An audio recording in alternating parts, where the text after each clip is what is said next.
The Atomic Wedgie. On December 21st, 2013, a drunken argument in Pottawatomie County, Oklahoma turned into one of the most bizarre deaths ever recorded. Denver St. Clair, a 58-year-old man, had been drinking with his stepson, 33-year-old Brad Lee Davis. The two had a complicated relationship, marked by years of tension and resentment. That night, their conflict escalated. Davis grabbed his stepfather's underwear from behind. What started as a humiliating prank quickly became something far worse. He pulled the elastic waistband upward with violent force, stretching it over St. Clair's head and down around his neck. This was what teenagers call an atomic wedgie, a schoolyard joke taken to its extreme limit, but Davis didn't stop pulling. The elastic band tightened around St. Clair's throat. What had been an act of anger and humiliation transformed into strangulation. St. Clair couldn't breathe. He clawed at the fabric, digging into his neck, but the elastic was too tight, too deeply embedded in his skin. His airway closed. The medical examiner later confirmed that death took several minutes. St. Clair remained conscious as oxygen stopped reaching his brain. His face turned red, then purple. Petechial hemorrhaging appeared in his eyes, tiny blood vessels bursting from the pressure. He fought for air that wouldn't come. Davis stood watching as his stepfather suffocated. By the time he realized what he had done, it was too late. The underwear had become a ligature, cutting off blood flow to the brain and compressing the windpipe. St. Clair collapsed to the floor. When police arrived, they found the body still wearing the underwear wrapped around the neck. The elastic waistband had left deep marks in the skin that matched the pattern perfectly. The autopsy listed cause of death as asphyxiation by ligature strangulation. The weapon was a pair of underwear. Davis was arrested and later convicted of first-degree manslaughter. The Bigfoot Hoaxer.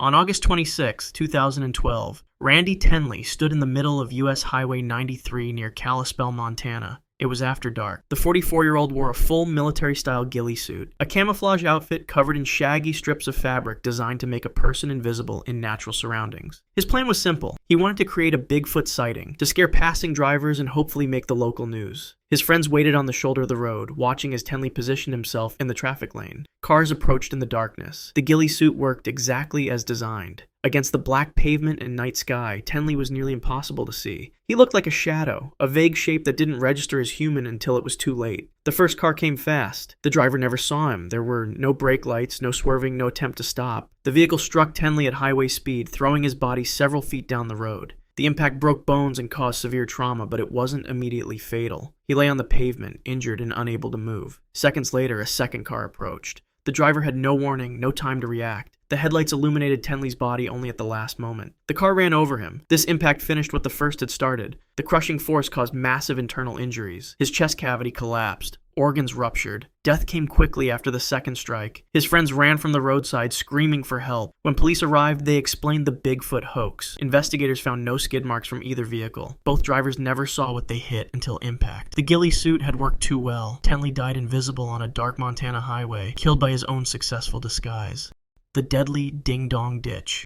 On January 19, 2020, 6 teenagers drove through a quiet neighborhood in Corona, California. They had just pulled off a classic prank, ringing the doorbell at Anurag Chandra's home and running back to their car. It was Ding Dong Ditch, harmless fun that teenagers had been doing for generations. Among them were Daniel Hawkins, Jacob Ivoscu, and Drake Ruiz. But Chandra didn't see it as harmless. He was enraged. Within seconds, he got into his car and began chasing them. What started as a prank became a high-speed pursuit through residential streets. Chandra accelerated to 99 miles per hour, weaving between parked cars and through intersections. The teenagers tried to escape, their driver pushing the car faster, but Chandra stayed close behind. The chase lasted several minutes. Chandra pulled alongside the teens' vehicle. He didn't just follow them. He deliberately rammed their car with his own. The impact forced them off the road. At that speed, the driver had no chance to regain control. The car veered sharply, left the pavement, and slammed into a tree. The collision was brutal. The tree punched through the passenger compartment, metal crumpled inward. The 3 sitting in the back died instantly from the impact. Their bodies were thrown against seatbelts with enough force to cause fatal internal injuries. The tree had essentially cut through the vehicle's structure, crushing everything in its path. The other 3 teenagers survived with serious injuries. Chandra stopped at the scene and was arrested immediately. He was later charged with 3 counts of murder. A doorbell prank had ended in triple homicide. 3 families lost their sons because a grown man couldn't control his rage over a momentary annoyance. Chandra was convicted and sentenced to life in prison without the possibility of parole.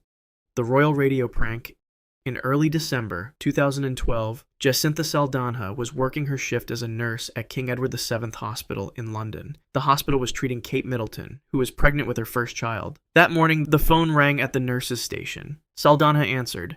On the other end were two Australian radio hosts pretending to be Queen Elizabeth II and Prince Charles. They asked for information about Kate's condition. Saldana believed the impersonation was real. She transferred the call to another nurse who gave details about the royal patient's medical status. The entire conversation was recorded. Within hours, the radio station broadcast it internationally. The prank became global news. Saldana's voice was heard by millions of people around the world. The hospital launched an internal investigation. Media coverage intensified. Saldana felt crushing shame and guilt. She believed she had betrayed patient confidentiality, failed the royal family, and humiliated her hospital. The weight of public exposure became unbearable. She couldn't escape the knowledge that her mistake had been broadcast worldwide and replayed endlessly across news channels. Over the next few days, her mental state deteriorated rapidly. She wrote 3 notes expressing her guilt and shame. On December 7th, just days after the prank call, Saldana was found dead in her nursing accommodation. She had chosen to leave by hanging. Colleagues discovered her body. The news sparked international outrage. The radio station suspended both hosts indefinitely. Questions arose about whether a prank call could be considered responsible for someone's death. Legal experts debated culpability, but for Saldana's family, the cause was clear. A joke meant for entertainment had created such overwhelming shame that a dedicated nurse saw no way forward except to end her own life. The prank call had lasted minutes. Its consequences were permanent.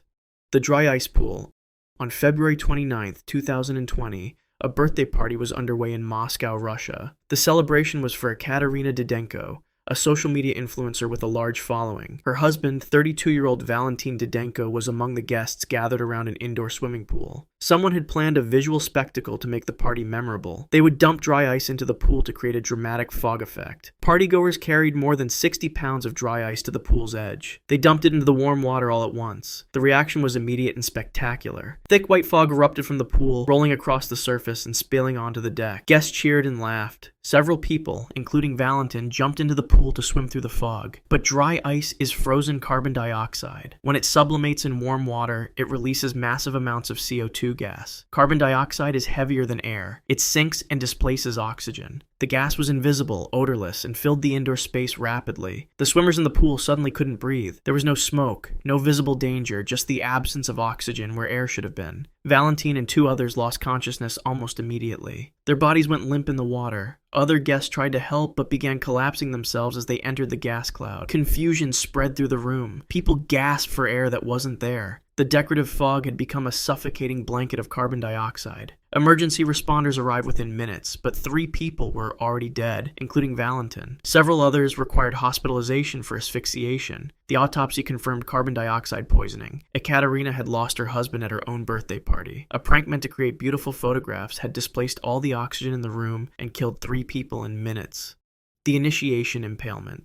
On June 6, 1892, Wilkins Rustin stood on a street in New Haven, Connecticut, surrounded by members of the Delta Kappa Epsilon fraternity at Yale University. The sophomore was undergoing initiation, a ritual that was common and largely unregulated in that era. His fraternity brothers had prepared a test. They tied a blindfold tightly around his eyes. He could see nothing. They instructed him to run at full speed down the city street. Other members would watch and laugh. Rustin had no choice but to trust them. He began running, relying only on sound and the feeling of pavement under his feet. He sprinted blindly through the darkness, disoriented and unable to judge distance or direction. His fraternity brothers watched from the sidewalk as he gained speed. A horse-drawn carriage sat stationary on the street ahead. Rustin couldn't see it. He ran directly into the carriage at full force. A sharp wooden pole jutted from the vehicle's frame. The pole penetrated his abdomen. The impact drove it deep into his body, puncturing through his intestines and abdominal cavity. Rustin screamed. He was conscious, aware, impaled on the wooden shaft. His fraternity brothers rushed forward and removed the blindfold. They saw the pole extending through his body. He was taken immediately to medical care, but doctors in 1892 had limited ability to treat such injuries. The punctured intestines leaked bacteria into his abdominal cavity. Peritonitis developed, an infection spreading through his abdomen that 19th century medicine could not stop. Rustin endured 5 days of agony. Fever consumed him. The pain intensified as sepsis spread through his system. His body slowly shut down from the infection.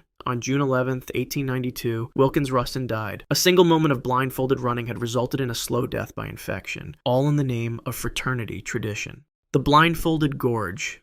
On October 14, 1873, Mortimer Leggett stood with other pledges near a railroad trestle in Ithaca, New York. He was pledging the Kappa Alpha Society at Cornell University. The fraternity had chosen a location known for its danger, a narrow railroad bridge that crossed high above a deep gorge. It was night. Members of the fraternity prepared their initiation ritual. They tied blindfolds around the eyes of each pledge, including Leggett, complete darkness. The pledges were led onto the trestle and instructed to walk across. They could feel only the wooden railroad ties beneath their feet and empty space on either side. The bridge was narrow. One wrong step meant a fall into the gorge below. Balance became difficult without vision. Fraternity members stood watching as the blindfolded pledges moved forward slowly, disoriented and terrified. Leggett stepped carefully, trying to find solid ground with each footfall. His sense of direction failed him. He misjudged where the edge was. His foot missed the tie and met only air. His body tipped sideways. He fell over the edge of the trestle. The blindfold remained tied around his eyes as he dropped. He fell through darkness he couldn't see, not knowing what was below or how far he would fall. The descent lasted several seconds. He hit the rocks and water at the bottom of the gorge with massive force. The impact fractured his skull. His bones shattered. Internal organs ruptured from the collision. Death was instant. When they recovered his body from the gorge, the blindfold was still tied securely around his eyes. Mortimer Leggett had died without ever seeing what killed him. Cornell faced scrutiny over the incident, but hazing practices continued despite his death. A trust exercise designed to test courage had become an execution, and a young man fell to his death while his fraternity brothers watched from above. The Vaseline stop sign.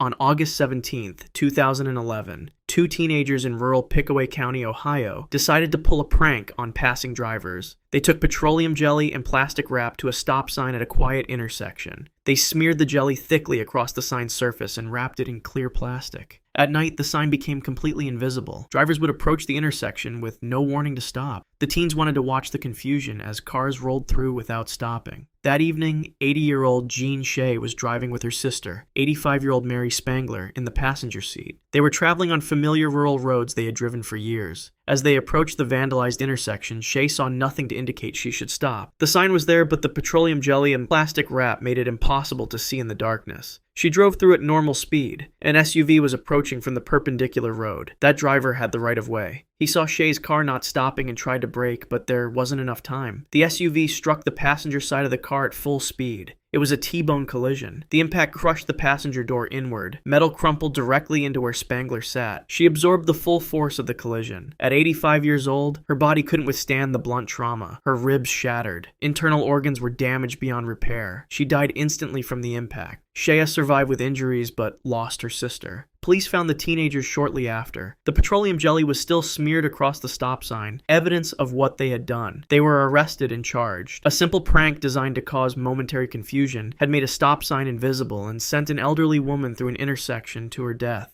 If you want to see more videos like this, click the video on screen now and make sure to subscribe.